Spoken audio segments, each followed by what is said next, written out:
alunos, vamos aqui então resolver mais um exercício, né, relacionado a matrizes. A matriz D seguinte representa as distâncias em quilômetros entre as cidades X, Y e Z. Bom, tá aqui a minha matriz, tá, pessoal? Minha matriz D, certo? E aí, cada elemento A e J dessa matriz fornece a distância entre as cidades I e a cidade J.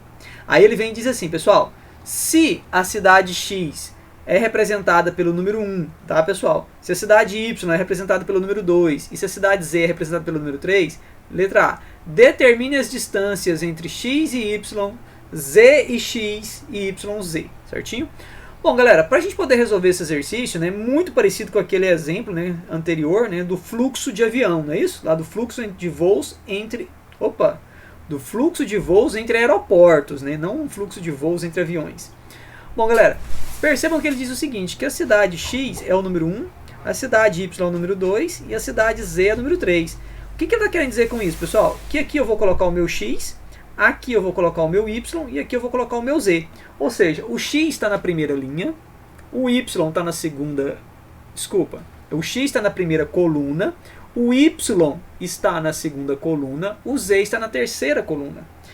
Do mesmo modo, nós vamos fazer assim, eu vou colocar o X na primeira linha, vou colocar o Y na segunda linha e vou colocar o Z na terceira linha. Então, quando ele diz para mim que o X é representado pelo número 1, o Y pelo 2, o Z pelo 3, é para a gente associar o X com a primeira linha e com a primeira coluna.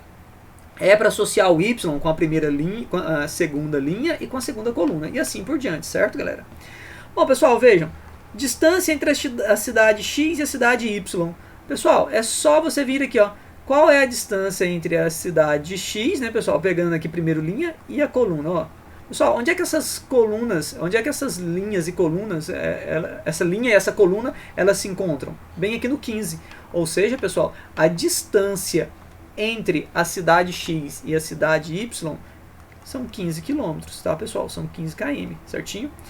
Qual é a distância entre a cidade Z e a cidade Z e a cidade X? Bom, pessoal, vejam que se você pode começar tanto pela linha quanto pela coluna, né? Vamos começar pela coluna agora dessa vez? Olha só, pessoal, cidade Z está aqui nessa coluna, certo? Já a cidade X está na primeira linha. Pessoal, onde é que essa linha e essa coluna elas se encontram? Bem aqui no 27. O que isso significa? Que a distância entre a cidade Z e a cidade X são 27 quilômetros, correto? Beleza? Bom, pessoal, agora para finalizar aqui a letra A, né, que é o exercício, né, ele pede o seguinte, qual é a distância entre a cidade Y e a cidade Z? Pessoal, tanto faz você começar por linha ou por coluna, né? Cidade Y, vou começar pela coluna. Ó, a cidade Y está aqui, pessoal. Está nessa segunda coluna. Já a cidade Z está lá na terceira linha. Onde é que essa linha e essa coluna se encontram? Aqui no 46. O que isso significa? Que a distância entre a cidade Y e a cidade Z vale 46 km, tá, pessoal? E é exatamente por isso, pessoal, que tanto abaixo quanto acima desses valores aqui, ó, desses zeros, tá, pessoal, nós vamos ter valores repetidos, porque se você olhar para a linha ou se você olhar para a coluna primeiro, tem que dar o mesmo resultado. Ou seja, se você faz um caminho de ida de X para Y e faz o mesmo caminho de volta, tá, pessoal? Lembrando que tem que ser o mesmo caminho de Y para X, né? É óbvio que a distância tem que ser a mesma, não é isso? Então, sair de X e ir para Y e voltar de Y para X pelo mesmo caminho, a distância tem que ser a mesma.